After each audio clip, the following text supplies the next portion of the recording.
हरि सिंह के पैलेस के भी निकला है। और जिस तरह नगर कीर्तन जो है जम्मू पहुंचने के लिए पहुंच रहा महान नगर कीर्तन है, और इनकी स्वागत के लिए जहाँ पे डिस्ट्रिक्ट गुरुद्वारा प्रबंधक कमेटी के सारे सदस्य और सिख संगत जो है मौजूद हैं, और इनसे बातचीत करेंगे। सिंह साहब, आज नगर कीर्तन मटन से निकला है और उसके स्वाद के लिए जहाँ पे हम खड़े हैं, क्या कहेंगे? बिल्कुल, सबसे पहले मैं नव भारत जो आपका चैनल है इसकी तरफ से सारी ही संगत को अपील करूंगा और उसके साथ फतेह अर्ज करूंगा। वाहिगुरु जी का खालसा, वाहिगुरु जी की फतेह।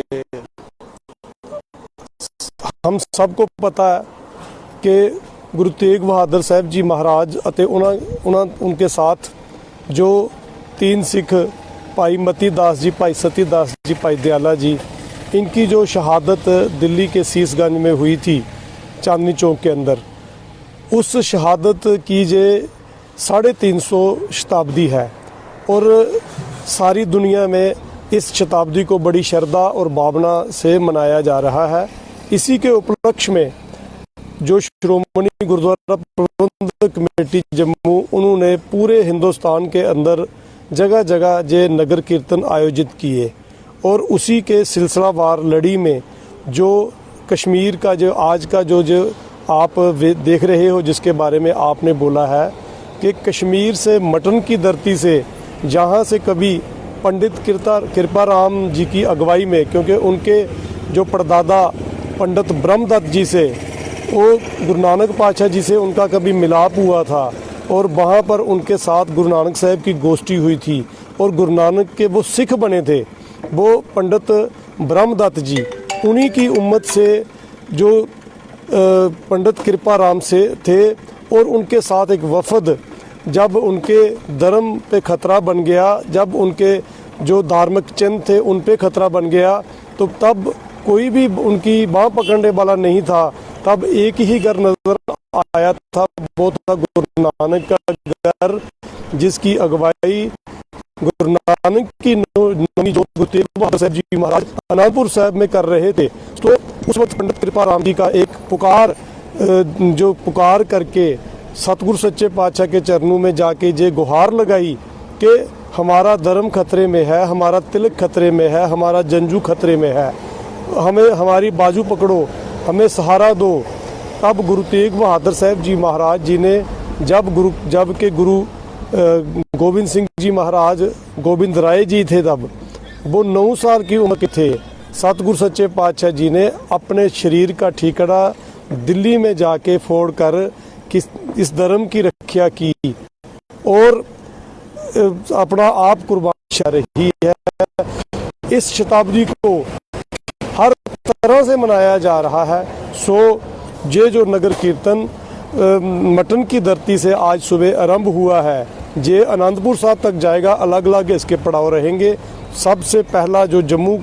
जिला के अंदर सबसे पहला पड़ाव है वो हरिनिवास मांडा के पास, हरिनिवास पैलेस के बाहर नेशनल हाईवे के ऊपर, जहां पर डिस्ट्रिक्ट गुरुद्वारा प्रबंधक कमेटी की तरफ से विशेष प्रोग्राम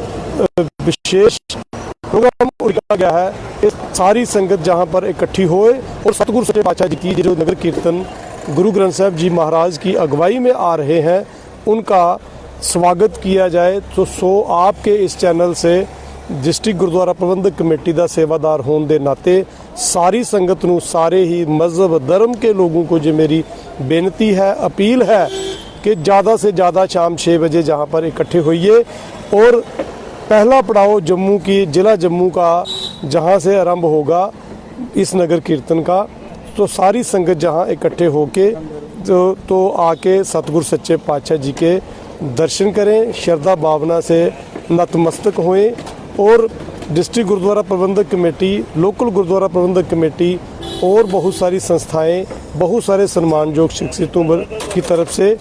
जहां पर संगतों के लिए लंगर, चाय पानी सारे इंतज़ाम किए गए हैं। टूरिज़्म डिपार्टमेंट की तरफ से विशेष तौर पर सिटिंग अरेंजमेंट्स किए गए हैं, LEDs लग रही हैं, हर तरह की सुविधाएं जहां पर मुहैया है। सो मेरी बेनती है कि संगत ज़्यादा से ज़्यादा जहां आए और आ करके सतगुरु सच्चे पातशाह जी के रैली के ये जो नगर कीर्तन के जो रूप में आ रही है, इसको नतमस्तक होके तो अपनी श्रद्धा के जो सुमन है, जो श्रद्धा के फूल हैं, वो अर्पण करें। मेरा एक सवाल रहेगा